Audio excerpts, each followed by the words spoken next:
कथा में भी जब जाओ ना तो पति का हाथ पकड़ कर लाओ।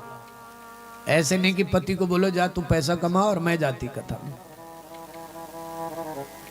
कुंभ में जाओ तो कई बहनें अकेले भाग रही हैं, पति को छोड़ा घर पर, बेचारा 11 बजे आ रहा ड्यूटी से रात को, और तब लगा रहा रोटी। सुबह चले जाता 5 बजे, और वो बेचारी गई प्रयाग कल्पवास में। पति के बिना पत्नी न जाए और पत्नी के बिना पति न जाए। ध्यान रखें, दोनों एक साथ धर्म करें। इस प्रसंग से ये संदेश मिलता है कि दोनों तप में लग गए, देवहूति भी और कर्दम मुनि भी। द्वादशाः पयोव्रत, व्रत करने लगे। देवहूत्यापि संदेशं गौरवेण प्रजापते सम्यक् श्रद्धया पुरुषं कूटस्थम्य जगद्गुरु। और जब पति पत्नी ने मिलकर के तप किया तो भगवान नारायण प्रसन्न हो गए। और जब नारायण की इन लोगों ने पूजा करी तो इन दोनों के सामने चतुर्भुज रूप में भगवान श्री नारायण प्रकट हो गए। भगवान श्री नारायण प्रकट हो गए।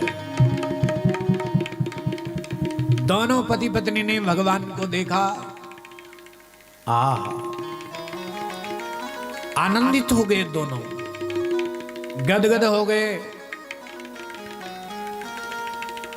शशंक चक्रम सकिरीट कुंडलम सपीत वस्त्रं सरसीरुहेक्षणम् सहार वक्षस्थलकौस्तुभश्रियम् नमामि विष्णु शीर्षां चतुर्भुजम्। भगवान चतुर्भुज रूप का दर्शन किया। भगवान ने कहा दोनों को मांगो क्या चाहिए। आप बता सकते हैं इनको क्या चाहिए, किस लिए इन्होंने तप किया है? हाँ जी, पुत्र के लिए। भगवान ने कहा मांगो क्या चाहिए, और इन्होंने कह दिया भगवान जी हमको तुम्हारे जैसा बेटा चाहिए। तो भगवान जी ने कहा कि मेरे जैसा तो मैं ही हूं, बस और तो कोई है नहीं, मेरे जैसा तो मैं हूं। तो बोले अगर तुम्हारे जैसे तुम हो तो तुम ही हमारे बेटे बन जाओ। भगवान ने कहा चलो ठीक है, हम ही तुम्हारे पुत्र बन जाते हैं। देवहूति और कर्दम ऋषि अपने घर को चले गए।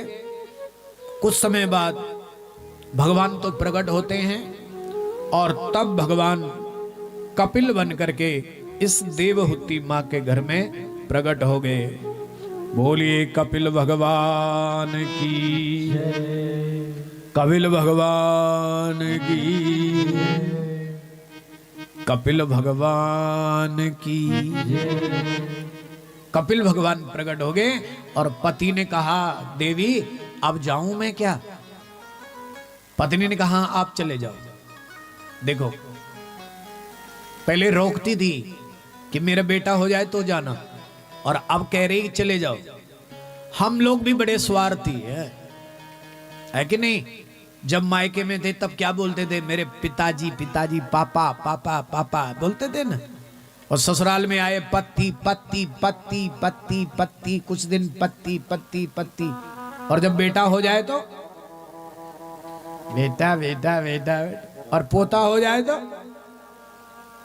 और धोता हो जाए तो, और पड़पोता हो। हमारा प्रेम किसी के साथ टिका हुआ है? बोलो। आज एक के साथ ठीक है, कल इसके साथ झगड़ा दूसरे के साथ। ये कोई प्रेम थोड़ी है, ये कोई प्रेम थोड़ी है। इसको प्रेम बोलते हैं क्या? बोलना। पहले पिताजी के पास थे तो मेरे पिताजी सब कुछ हैं। आज किसी को पापा याद हैं जब ससुराल में पोता हो गया? यही तो माया है।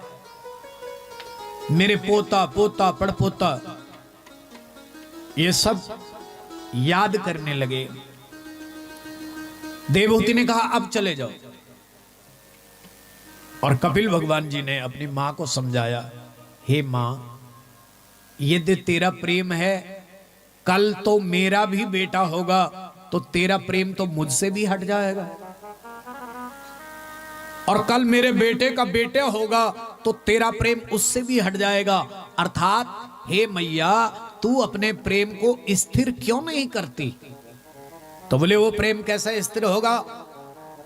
बोले श्री राधा रानी के चरणों में, श्री कृष्ण के चरणों में अपने प्रेम को अर्पित कर दे, तेरा प्रेम स्थिर हो जाएगा। स्थिर अगर प्रेम कहीं रहता है तो भगवान के चरणों में रहता है, वहां चंचल नहीं बनना है। श्री राधा रानी के चरणों में अपना प्रेम न्योछावर कर लो। बोले वो कैसे होगा? बोले उसके लिए तुम्हें सदगुरु की आवश्यकता होगी। सदगुरु का जब मार्गदर्शन होगा, सदगुरु जब जीवन में आएगा तो वो तुम्हें बताएगा कि किस प्रकार से भगवान के दर्शन करने हैं। सताम प्रसंगन मम वीर्य संविद भवन्ति यत् कर्मय साधना तथा तनवोष्णदास्वार्ष भवन्ति योष्टता श्रद्धारतिर्भक्ति अमुक्रमुष्यति। और भगवान ने अपनी मां को सांख्य शास्त्र का उपदेश दे दिया और मां ने अपने ही बेटे को गुरु बना दिया। और जब बेटा गुरु बन गया तो भगवान ने अपनी मां को भक्ति योगो बहुविधा, भक्ति योग, ज्ञान योग, कर्म योग, तीनों योग अपनी मां को सिखा दिया। भक्ति योग बहुविधौ मार्गे भामिनि भाव्यते स्वभाव गुण कर्मेण पुंसाम योर्य विविधते। माता जी गदगद हो गई, माता प्रसन्न हो गई, माता को आनंद हो गया। और देवहूति अंतकाल में भगवान ने उसे अपने धाम में ले लिया और दोनों को मुक्त कर दिया। भगवान जैसा पुत्र पा करके ये दोनों देवहूति और कर्दम्ब ऋषि मुक्त हो गए। चौथे स्कंद में कथा प्रवेश करती है। यहां दक्ष प्रजापति की कथा आती है। चौथे स्कंद की कथा आज मैं ध्रुव की कथा तक आपको ले चलूंगा। ओके?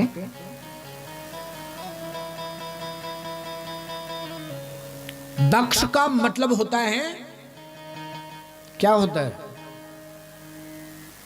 कई लोग बोलते हैं चालाक। चालाक नहीं होता, दक्ष मतलब चतुर। चालाकी अलग विषय है। कई लोग अर्थ लगाते हैं कि दक्ष का मतलब चालाक। अरे चालाक नहीं, दक्ष का मतलब चतुर, निपुण। जो निपुणता जिसके भीतर है वो दक्ष है। और दक्ष प्रजापति ब्रह्मा के मानसी पुत्र हैं। तो दक्ष को भी एक बार क्या हो गया, पूरी पृथ्वी का एक ही राजा था दक्ष, चक्रवर्ती सम्राट कहते थे दक्ष को। और दक्ष प्रजापति के भीतर भी थोड़ा मैं आ गया। क्यों आया? एक समय की बात है, दक्ष प्रजापति राजा थे और सारे देवता मिलकर के सहस्र सत्र यज्ञ कर रहे थे। 1000 वर्ष का यज्ञ कर रहे थे। शंकर जी भी थे उसमें, विष्णु थे, ब्रह्मा थे, इंद्र थे, वरुण थे, कुबेर थे, अग्नि थे, स्तंभ थे, कार्तिक थे, गणेश थे, जितने भी देवता सब उसमें बैठे थे। और जैसे सब देवी देवता उसमें बैठे थे तो दक्ष गए। और जैसे दक्ष गए तो हमारे यहाँ परंपरा है कि आपसे बड़ा यदि कोई सत्संग में कहीं भी आ जाता है तो खड़े होकर के उसका सम्मान करना चाहिए। आपके घर में भी कोई आ जाए तो खड़े होकर सम्मान करना चाहिए और जाते समय गेट तक छोड़ना चाहिए। ये परंपरा है, ये सनातन धर्म शिक्षा देता है। दक्ष प्रजापति के आने पर सब देवता खड़े हुए, लेकिन शंकर जी खड़े नहीं हुए। कारण क्या है? बोले शंकर जी का मन समाधि में लगा था। वो हमारे जैसे नहीं देखते थे इधर उधर। शंकर जी समाधि में थे, इसलिए उनको क्या पता कौन आ रहा कौन जा रहा। तो अपने ही ससुर दक्ष प्रजापति की जो बेटी थी सती, वो भगवान शंकर की पत्नी थी। और ससुर जब आया तो सबने खड़े होकर स्वागत किया, लेकिन भगवान शंकर नहीं आए। और शिवजी जब नहीं आए तो दक्ष को क्रोध आया। भाई सारे लोग मान सम्मान करते, अपना ही अपमान करे तो और क्या बात है।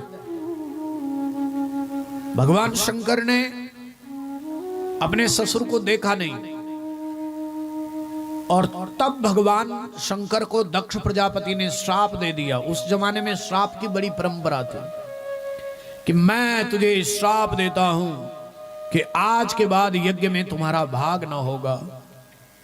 भगवान शंकर को अब पता लगा, स्वीकार कर लिया। ससुर ने जो दिया, बड़ों ने जो दिया, वो प्रसाद है। ये हमारी बहुएं जितनी हैं छोटी छोटी, कभी अगर सास बोल भी देगी तो ये समझना कि हनुमान जी का प्रसाद है। प्रसाद समझ करके उस बात को स्वीकार कर लेना, टक्कर मत लेना सासू माता से। उसको प्रसाद समझना, वो गाली को प्रसाद समझ करके भगवान ने भी ले लिया कि मेरे ससुर जी ने कुछ बोला है। लेकिन शंकर जी के परम भक्त हैं नंदी बाबा। नंदी बाबा क्रोधित हुए। नंदी बाबा ने हाथ में जल लिया, दक्ष प्रजापति को कहा, मैं भी तुम्हें श्राप देता हूं, मैं भी तुम्हें श्राप देता हूं कि जिस यज्ञ को आप शंकर जी के बिना करोगे वो यज्ञ तुम्हारा सफल नहीं होगा। उस यज्ञ में बाधा आ जाएगी, वो यज्ञ खंडित हो जाएगा। दक्ष प्रजापति ने इनको छोड़ दिया और नंदी को ही श्राप दे दिया कि जा, मैं तुझे श्राप देता हूं कि तू भी अब कैलाश में नहीं रहेगा, मृत्यु लोक में जाएगा और लोगों का बोझा ढोएगा, बैलगाड़ी बनेगा, लोगों का खेत जोतेगा। शांति हो गई।